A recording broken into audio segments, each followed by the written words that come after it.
Hello everyone, welcome to my channel code story with Mike. तो आज अपने leet code का 961 करने जा रहे हैं। इजी मार्क्ड है बट इसको अलग अलग तरीके से बनाएंगे। ओके, अच्छे से एनालाइज करेंगे। आज का मोटिवेशन क्या है? कल ही मैंने अपने इंस्टाग्राम स्टोरी पर ये डाला था कि perfectionism is the mother of procrastination, है ना। हमेशा परफेक्शन के पीछे भागना या फिर परफेक्ट टाइम के आने का वेट करना, ये सबसे बड़ा रीज़न होता है प्रोक्रेस्टिनेशन का, है ना। हम हमेशा टालते चले जाते हैं। याद रखना, nothing last, nothing is finish and nothing is perfect. कुछ भी परफेक्ट नहीं होता स्टार्टिंग में, है ना। स्टार्टिंग में ही कोई चीज़ परफेक्ट हो ऐसा इम्पॉसिबल है। There is no point in waiting for the perfect time, है ना। वेट करने से कोई फ़ायदा है नहीं। इसीलिए अभी के अभी स्टार्ट करो ना, धीरे धीरे ही चीज़ें परफेक्ट होती हैं। स्टार्ट ही नहीं करोगे तो परफेक्शन कभी आएगा ही नहीं। Okay. An repeated element in size 2 an array. You are given an integer array nums with the following properties. nums का जो साइज़ है ना वो एक्चुअली में 2 टाइम्स n के बराबर है और nums contain exactly n plus 1 unique elements. इस nums में total n plus 1 unique element है, जिसमें से एग्जैक्टली एक ऐसा एलिमेंट है ना जो कि n टाइम्स रिपीट हो गया है, और आपको वही बताना है कौन सा वो एलिमेंट है जो n टाइम्स रिपीट हुआ है। ओके। जैसे यहाँ पर देखो, नम्स इज इक्वल टू कितना है, 2n, कितना है यहाँ पर 4 है ना, यानी कि n इज इक्वल टू 2 हो जाएगा। कौन सा ऐसा एलिमेंट है जो 2 टाइम्स आया है, n टाइम्स आया है, वो है 3। ठीक है, हमारा आंसर 3 होगा। ओके। यहाँ पर भी देखो 2n, यहाँ पर कितना है मेरा, 2n इज इक्वल टू 1 2 3 4 5 6 है, यानी कि n इज इक्वल टू 3 हो जाएगा। कौन सा एलिमेंट है जो 3 बनाया है, ये और ये। ओके, इसीलिए आंसर 2 है, एंड सो ऑन। तो सिंपल सा एग्जाम्पल था। कंस्ट्रेंट एनालिसिस करते हैं। देखो, एन का साइज़ ज़्यादा बड़ा भी नहीं है, मतलब 5000 तक ही है। तो ऐसा नहीं है कि बहुत ही हमें एकदम सुपर ऑप्टिमल अप्रोच की ज़रूरत पड़ेगी। हम सारे अप्रोचेस देखेंगे। वैसे nums dot length 2 times of n है, ठीक है, यानी कि ज़्यादा से ज़्यादा नम्स का लेंथ कितना होगा, 10,000 होगा, क्योंकि 2n की वैल्यू 5000 हो सकती है।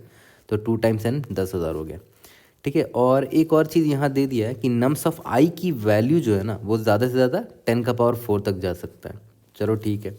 Nums contain n plus 1 unique elements and one of them is repeated exactly n times. ये तो प्रॉब्लम में ही बता दिया था। ठीक है, अब ये कुछ कुछ यहाँ पर जो कंस्ट्रेंट दिया हुआ है ना वो हमारी मदद करेगा। देखो कैसे। सबसे पहले तो इस लाइन को मैं पकड़ता हूँ। ठीक है, थॉट प्रोसेस पर आते हैं और इस लाइन पर को पहले मैं समझाता हूँ। उस लाइन में क्या बोल रखा है कि टोटल 2n एलिमेंट्स है। ठीक है, तो एक काम करते हैं, मान के चलते हैं कि 6 एलिमेंट ले लेते हैं, यानी कि 2n इज इक्वल टू 6 है। 1 2 3 4 5 6। 2n साइज था मेरे एरे का, और n का वैल्यू कितना हो जाएगा, 3 हो जाएगा।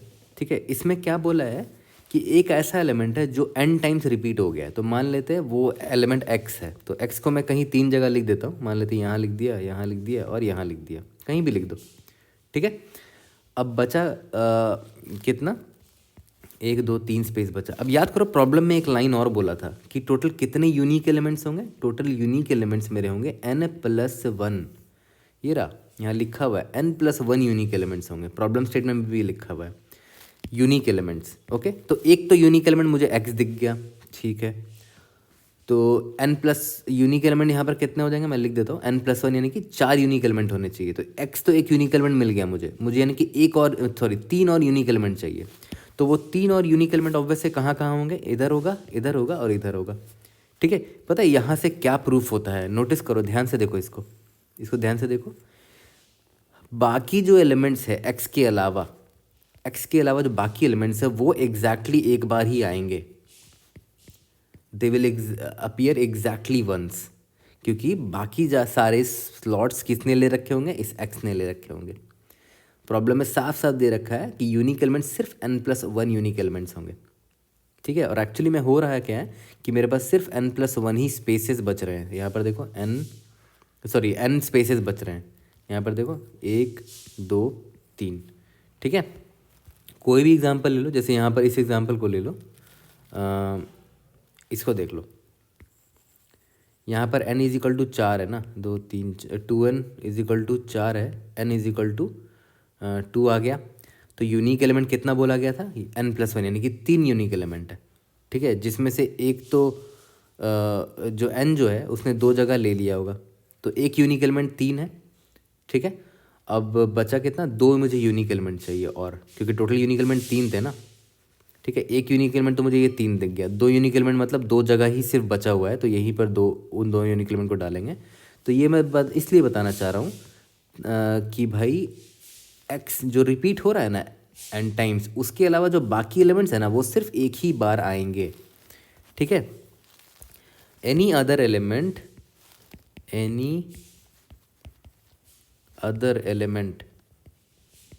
ठीक है, will have frequency exactly is equal to 1। उनका फ्रीक्वेंसी एक से ज़्यादा हो ही नहीं सकता, ठीक है। और जो एलिमेंट n टाइम्स आया हुआ है ना, ऑब्वियसली उसकी फ्रीक्वेंसी n टाइम्स ही है, ठीक है। तो इसका मतलब देखा जाए तो हमें सिर्फ फ्रीक्वेंसी ही तो काउंट करना है ना, हमें ज़्यादा से ज़्यादा फ्रीक्वेंसी काउंट करना है। तो वो मैं कैसे भी कर लूँ, सबसे पहला अप्रोच मेरा क्या होगा कि भाई सिंपली मैं एक अनऑर्डर्ड मैप ले लूँ जिसमें मैं नंबर्स को स्टोर करूँ, नंबर क्या है, और उसका काउंट स्टोर कर लूँ, ठीक है। हर नंबर को यहाँ स्टोर करेंगे और उसका काउंट स्टोर करेंगे, और अल्टीमेटली होगा क्या, एक ऐसा नंबर आएगा जिसका काउंट जो है ना 1 से ज़्यादा होगा। क्योंकि याद करो मैंने जस्ट आपको बताया कि जो एलिमेंट n टाइम्स आया है उसके अलावा जो बाकी एलिमेंट्स हैं उनकी फ्रीक्वेंसी एग्जैक्टली 1 होगी, और एकमात्र एलिमेंट वो होगा जो n टाइम आ रहा है ना उसका फ्रीक्वेंसी 1 से ज़्यादा है। कितना बार उसका फ्रीक्वेंसी n टाइम्स है। तो मैं सिंपली मैप में जब एलिमेंट्स को डाल रहा हूँगा ना, जैसे मान लेते हैं यहाँ पर रख लेते हैं, ये वाला एग्जांपल ले लेते हैं 212532, ठीक है। 212532 मैं सिंपली क्या करूँगा, मैप में एलिमेंट्स को डाल रहा हूँ आराम से। पहले 2 मिला, इसकी फ्रीक्वेंसी मैंने 1 कर दी, फिर 1 मिला, इसकी फ्रीक्वेंसी 1 कर दी, फिर जैसे ही 2 मिला उसकी फ्रीक्वेंसी यहाँ देखो 1 + 1 2 हो गई। लेकिन मैंने आपको बोला था कि कोई भी ऐसा एलिमेंट नहीं होगा, जितने भी एलिमेंट होंगे ना सबकी फ्रीक्वेंसी 1 होगी सिर्फ, लेकिन जो एलिमेंट n टाइम्स है उसकी फ्रीक्वेंसी ऑब्वियसली 1 से ज़्यादा है। तो मुझे बाकी एलिमेंट्स प्रोसेस करने की ज़रूरत भी नहीं है, मैं इधर ही रुक जाऊँगा और बोल दूंगा कि यही वो एलिमेंट है, मेरा आंसर यही 2 है, ठीक है। आगे चेक करने की ज़रूरत भी नहीं है। इसीलिए मैंने बोला ना, देखो ये लाइन बहुत इंपॉर्टेंट था जो हमने ये ऑब्जर्वेशन किया ना, कि वो जो x एलिमेंट है ना जो n टाइम्स आया है उसके अलावा बाकी एलिमेंट्स सिर्फ एक बार आएंगे, और वो x ही है जिसका फ्रीक्वेंसी ग्रेटर देन 1 होगा, है ना। वो x कितनी बार आया है अकॉर्डिंग टू द प्रॉब्लम, वो x n टाइम्स आया होगा, बट मुझे n टाइम्स चेक करने की ज़रूरत भी नहीं है। वो एक बार से ज़्यादा जिसकी भी फ्रीक्वेंसी होगी वही वो आंसर होगा, वही वो एलिमेंट होगा, ठीक है। तो इसका मतलब क्या हुआ कि मुझे बस इतना चेक करना चाहिए था, मुझे तो पूरी फ्रीक्वेंसी भी स्टोर करने की ज़रूरत नहीं है देखा जाए तो मैं अनऑर्डर्ड मैप ना यूज़ करके अनऑर्डर्ड सेट यूज़ कर लूँगा, जिसमें बस मुझे इतना यही तो देखना कि क्या ये एलिमेंट मैंने एक बार और देख रखा है क्या, है ना। एक सेट ले लो, सिंपली सेट में एलिमेंट को डालते जाओ। जैसे मान लेते हैं ये सेट है मेरा, पहले मुझे 2 दिखा तो मैंने 2 को डाल दिया सेट में, फिर मुझे 1 दिखा, 1 को डाल दिया सेट में, फिर मुझे 2 दिखा, तो मैं देखूंगा कि क्या मेरे सेट में 2 ऑलरेडी प्रेजेंट है, येस प्रेजेंट है, तो मैं उसी वक्त रिटर्न 2 कर दूंगा, है ना। तो मुझे देखा है तो अनऑर्डर्ड मैप की भी ज़रूरत नहीं है, फ्रीक्वेंसी स्टोर करने की भी ज़रूरत नहीं है, मैं सिंपली अनऑर्डर्ड सेट से काम चला सकता हूँ अपना, ठीक है। तो यहाँ पर देखा है तो टाइम कॉम्प्लेक्सिटी कितना है, आप अरे पे तो रिट्रेट करोगे ही तो O of n time complexity हो जाएगा। ऐसे तो अरे का साइज़ 2 टाइम्स n है, बट 2 कॉन्स्टेंट है तो इसीलिए मैं O ऑफ n लिख रहा हूँ। लेकिन स्पेस कॉम्प्लेक्सिटी देखो O ऑफ n होगा, क्योंकि देखो आप सेट में एक्चुअली में एलिमेंट स्टोर कर रहे हो, या अनऑर्डर्ड मैप में भी स्टोर ही कर रहे थे, तो आपने एक्स्ट्रा स्पेस लिया है, तो वर्स्ट केस में O ऑफ n स्पेस जाएगा आपका, ठीक है। तो ये मेरा अप्रोच 1 हो गया। अब देखो ध्यान दो, मैंने आपको बोला था ना कंस्ट्रेंट एनालिसिस क्यों करते हैं, वहाँ से कुछ कुछ हिंट ज़रूर मिलता है। तो एक बहुत इंपॉर्टेंट हिंट तो ये मिल गया था, जहाँ से हमने ये पता कर लिया था कि जो एलिमेंट n टाइम्स है ना, जिसका फ्रीक्वेंसी n है ना, उसके अलावा जो बाकी एलिमेंट्स हैं उनकी फ्रीक्वेंसी एग्जैक्टली 1 होगी, ठीक है। वो तो समझ में आ गया। अब यहाँ पर एक इंपॉर्टेंट ऑब्जर्वेशन एक और था कि नम्स ऑफ i की जो वैल्यू है वो 10⁴ है ज़्यादा से ज़्यादा, ठीक है। तो मैं एक काम ऐसा भी कर सकता था, जो मेरा अप्रोच 2 होगा, ठीक है। मुझे ये अप्रोच इंटरव्यू फ्रेंडली तो बिल्कुल नहीं लगता है कि भाई कंस्ट्रेंट आपने देख लिया कि कंस्ट्रेंट का ज़्यादा से ज़्यादा वैल्यू, मतलब नम्स आई का जो वैल्यू है ज़्यादा से ज़्यादा 10⁴ होगा, तो आपने क्या किया 10⁴ + 1 साइज़ का एक एरे ले लिया, ठीक है। 10⁻⁴+ 1 साइज का एरे ले लिया। इससे हुआ क्या कि ये नंबर इंडेक्स 0 जो है ना वो नंबर 0 को रिप्रेजेंट करेगा। ये 1, ये 2, ये 3, ये 4 and so on, 5 and so on. तो आपका जो भी इनपुट होगा, जैसे मान लेते हैं अगर आपका इनपुट 212532 है, 212532 है, तो ये एलिमेंट एक्चुअली में एक वैलिड इंडेक्स की तरह काम करेगा। जैसे ये 2 है ना, तो आप क्या करोगे, इंडेक्स नंबर 2 पे जाकर इसकी फ्रीक्वेंसी स्टोर कर लोगे। यहाँ पर 1 कर दिया, बाकी का 0 है। ये काम हमने बहुत बार कर भी रखा है। ये 1 है तो अब 1 इंडेक्स में चलेगा, तो index will act as the number, क्योंकि आपने देखा कि नम्स ऑफ 5 ज़्यादा का मैक्सिमम वैल्यू 10⁻⁴ है, तो आपने 10⁻⁴+1 साइज का एरे ले लिया, ताकि जो इंडेक्स है इस एरे का, मेरे इस एरे का, they act as the number itself. अब यहाँ पर मुझे दोबारा 2 दिखा, तो मैं 2 वाले इंडेक्स पर गया, मैंने इसकी फ्रीक्वेंसी 2 की और मुझे समझ में आ गया, अरे यार इसका फ्रीक्वेंसी जो है, सॉरी इसका फ्रीक्वेंसी 1 करना भूल गया था। आपने रियलाइज़ किया अरे इसका फ्रीक्वेंसी जो है ना ग्रेटर देन 1 हो चुका है, मतलब क्यों बाकी एलिमेंट का फ्रीक्वेंसी 1 ही होना चाहिए था, है ना। कोई भी ऐसा एलिमेंट जिसका फ्रीक्वेंसी ग्रेटर देन 1 है, मतलब ये पक्का वही एलिमेंट है जिसका फ्रीक्वेंसी n होने वाला है। तो मैं आगे बढ़ने की ज़रूरत भी नहीं करूँगा, यही मेरा आंसर होने वाला है, तो मेरा आंसर 2 हो जाएगा। ठीक है, तो यहाँ पर हमने क्या किया, एक्चुअली में टाइम कॉम्प्लेक्सिटी तो अभी भी O ऑफ n है, लेकिन स्पेस कॉम्प्लेक्सिटी अगर आप देखो O ऑफ 10⁻⁴ है, तो 10⁻⁴ को मैं कांस्टेंट बोल सकता हूँ कि देखा है तो मैंने कांस्टेंट स्पेस लिया है। ठीक है, तो देखा है तो ये रियल कांस्टेंट स्पेस नहीं हुआ, क्योंकि अभी भी ये 10⁻⁴ है ना, इसीलिए इंटरव्यू फ्रेंडली नहीं लगता मुझे ये। इसको आप कह सकते हो कि हाँ O ऑफ 1 है। अगर इंटरव्यूअर बोल दे यार नहीं मुझे ये भी स्पेस नहीं लेना है, तब आप फंस सकते हो। ठीक है, तो उसके लिए आते हैं लास्ट अप्रोच पे, कि अप्रोच 3 पर आते हैं, जहाँ पर ट्रू ओवन स्पेस में हम लोग सॉल्व करेंगे। मतलब 10⁻⁴+1 जो साइज़ का मैंने एरे लिया था ना, वो भी नहीं लेंगे। देखते हैं कैसे सॉल्व होता है। तो प्रॉब्लम स्टेटमेंट को अगर आप ध्यान से देखोगे तो साफ साफ बोल रखा था total number of elements 2n होंगे, और रिपीटिंग एलिमेंट जो होगा ना, जो बंदा रिपीट कर रहा है वो एग्जैक्टली n टाइम्स रिपीट कर रहा होगा, और बाकी जो एलिमेंट है वो सिर्फ एक बार आते हैं। ठीक है, बाकी एलिमेंट सिर्फ एक बार आते हैं। सबसे इंपॉर्टेंट ऑब्जर्वेशन एक्चुअली में मेरे लिए वही था। तो जो यूनिक एलिमेंट्स का काउंट था टोटल n+1 था। ओके, ठीक है, तो अब एक चीज़ ध्यान दो, एक एग्जाम्पल ले लेते हैं सिंपल सा, ऐसा भी नहीं कोई टफ एग्जाम्पल और आप नहीं सोच पाते, एग्जाम्पल आप कोई भी सोच सकते हो आराम से। मैंने क्या किया, 2n = ले लेते हैं, मान लेते हैं size of the array is 8 मान लेते हैं। ठीक है, चलो 6 मान लेते हैं अभी के लिए। n = कितना हो जाएगा, 3 हो जाएगा। चलो ठीक है, तो 6 साइज़ का मतलब एरे था, तो 6 साइज़ का एरे बना लो, 1 2 3 4 5 6। ठीक है, यहाँ पर इंडेक्सिंग कर देते हैं, index number 0, index number 1, index number 2, index number 3 4 5। Okay, अब 6 साइज़ का जब एरे है तो याद करो जो एलिमेंट रिपीट हो रहा था उसकी फ्रीक्वेंसी एग्जैक्टली 3 होगी, है ना। तो मान लेते हैं जो रिपीटिंग एलिमेंट है, मान लेते हैं वो x था, तो x को लिखते हैं, कहीं भी लिख दो आपका मन, 3 बार लेकिन आपको लिखना पड़ेगा उसको, है ना, क्योंकि 3 बार वो आना चाहिए। 3 एक बार यहाँ लिख देते हैं, एक बार और कहाँ लिखोगे, जहाँ पर आपका मन है, चलो यहाँ लिख देते हैं। ठीक है, ओके, यहाँ तक क्लियर हो गया। अब एक और एग्जांपल लो, यहाँ पर देखो, मान लेते हैं 2n = 8 ले लेते हैं, तो n कितना आ जाएगा, 4 आ जाएगा। जो x है वो 4 बार आना चाहिए, तो 8 साइज़ का एरे ले लेते हैं पहले, 1 2 3 4 5 6 7 8।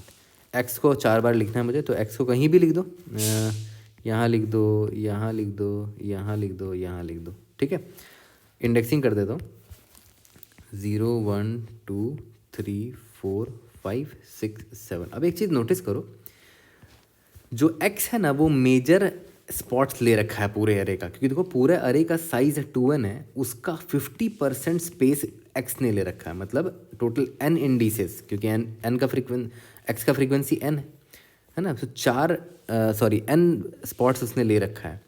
ठीक है, तो हमेशा पता है क्या होगा, हमेशा एक ऐसा केस पक्का होगा, जैसे मान लेते हैं अगर ये इंडेक्स i यहाँ पर हो आप, तो पक्का देखो आपके i-2th इंडेक्स पर पक्का वो प्रेजेंट होगा। ठीक है, i-2th इंडेक्स पर, या फिर ऐसा भी हो सकता है कि वो i-1th इंडेक्स में आपके प्रेजेंट हो, वरना उसके, क्योंकि उससे आपके पास पॉसिबिलिटी नहीं है उससे ज़्यादा डिस्टेंस बनाने की। जैसे मान के चलते हैं आपका मन किया कि आपने x को बोला कि चलो x को यहाँ लिख देते हैं। ठीक है, तो हाँ अब देखो अब हो रहा क्या है कि ये i-2 पर यहाँ पर x अवेलेबल नहीं है ना, इधर अवेलेबल नहीं है, कोई बात नहीं, कहीं और जाके देखोगे तो पक्का आपको मिल जाएगा। देखो ध्यान दो, ये i है, देखो यहाँ पर i-2 हो गया, i-2 इंडेक्स पर हो गया ना। अब आप बोलोगे नहीं सर यहाँ भी है, मैं अगर मान लेते एक्स नहीं लिखता, चलो एक्स को यहाँ लिख देते हैं। तो देखो ना आई, फिर यहाँ पर अगर आप आते हैं तो देख रहे हो i-2 में ये प्रेजेंट है, ठीक है। ऐसा पॉसिबल ही नहीं है कि ऐसा केस आपको ना मिले, मिलेगा ही मिलेगा, ठीक है। अगर आप चाह कर भी आप नहीं कर पाओगे। आप कोई भी एग्जांपल ले लो, मान लेते हैं एक ये एग्जांपल लेते हैं, 3 4 5 6 7 8 9 10 साइज का एरे ले लेते हैं। मतलब 2n इजिकल टू कितना है, 10 है, तो n कितना है, मतलब 5x आपको फिल करना है, ठीक है। आप x यहाँ पर एक फिल कर लो, मान लेते हैं आप x यहाँ फिल करना चाह रहे हैं, क्योंकि अगर ये इंडेक्स i है तो ये इंडेक्स i-1 होगा, या i-2 होगा। आप i-2 पर भी नहीं रखना चाह रहे एलिमेंट को, ठीक है। आपने इतनी दूरी बना के रख ली है।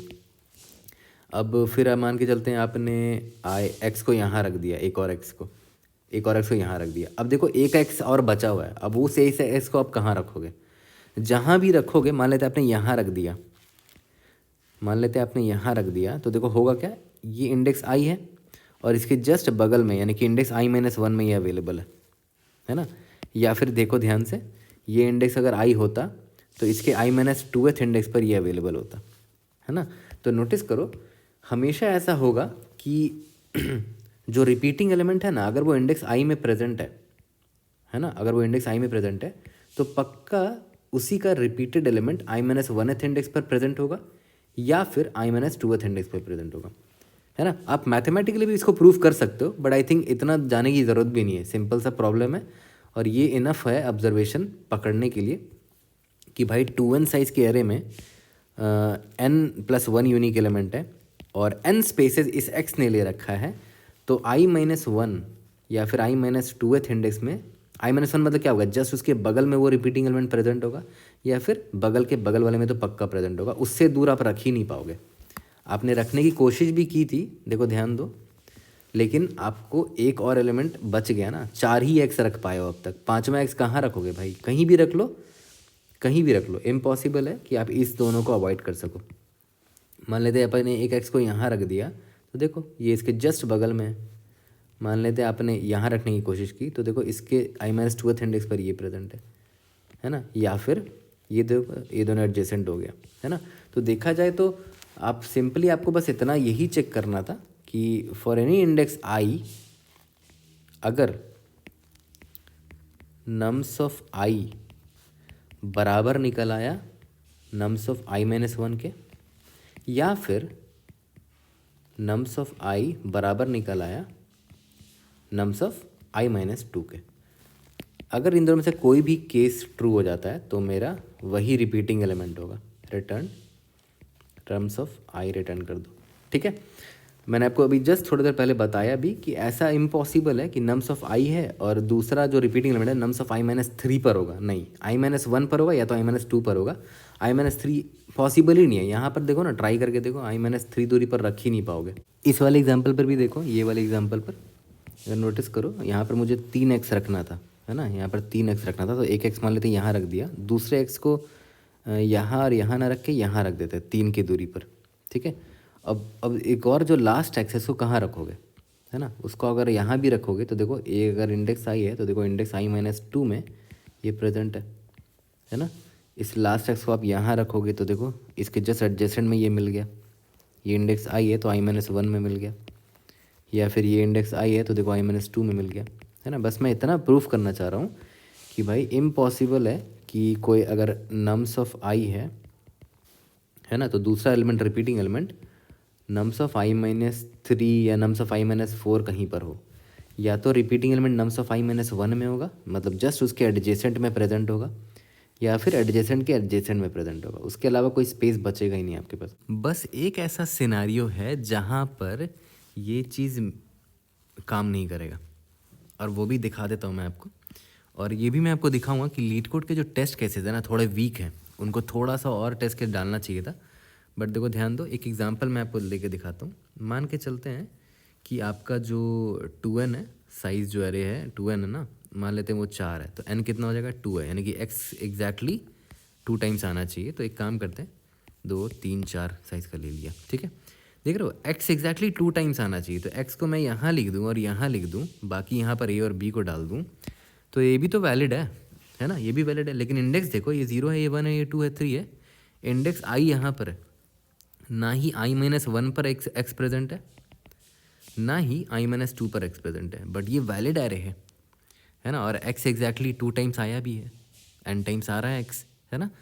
यानी कि जो साइज़ देख रहे हो, साइज़ अगर 4 है ना, 4 साइज़ का जो एरे है वहाँ पर ये बस फेल हो जा रहा है ना। और 4 साइज़ के एरे में कब फेल हो रहा है, जब एग्जैक्टली जो एलिमेंट है वो एकदम एज पर है, या फिर एक एलिमेंट एकदम यहाँ एज पर है और एक एलिमेंट एकदम यहाँ एज पर है, ठीक है। तो हम इस केस में क्या होगा ना, ये कंडीशन कभी ट्रू नहीं होगा, ना ही ये ट्रू होगा ना ही ये ट्रू होगा, क्योंकि कोई भी इंडेक्स के लिए ना ही उसका एडजेसेंट एलिमेंट बराबर है, ना ही उसका एडजेसेंट के एडजेसेंट वाला एलिमेंट बराबर है। देखो इंडेक्स, खैर यहाँ तो छोड़ो, इंडेक्स i-1 के बराबर नहीं है, i-2 तो खैर यहाँ पर है भी नहीं। आई यहाँ से स्टार्ट करते हैं, इंडेक्स 2 से स्टार्ट करते हैं, क्योंकि देखो इंडेक्स 2 से स्टार्ट करोगे तो i-1 भी अवेलेबल होगा और i-2 भी अवेलेबल होगा। देखो b ना ही इसके बराबर है ना ही इसके बराबर है। सिमिलरली x जो है, ये जो है, ये ना इसके बराबर है ना इसके बराबर है, ठीक है। तो दोनों कंडीशन फॉल्स हो जाएगा। तो उस केस में मैं समझ जाऊँगा कि पक्का ये वाला केस है कि जो रिपीटिंग एलिमेंट है वो एज में प्रेजेंट है, एक इस एज में एक इस एज में। तो उस केस में मैं लास्ट में पता क्या करूँगा, लास्ट में अगर यहाँ से मैंने रिटर्न नहीं किया आंसर को, तो मैं लास्ट में रिटर्न कर दूंगा कि एज में जो आंसर है, यानी कि इंडेक्स नंबर 0 में जो आंसर है वही मेरा आंसर होगा, या फिर जो एकदम लास्ट वाला एलिमेंट है, ये वाला नम्स के बैक में जो एलिमेंट है, नम्स डॉट बैक में जो एलिमेंट है वही मेरा आंसर होगा।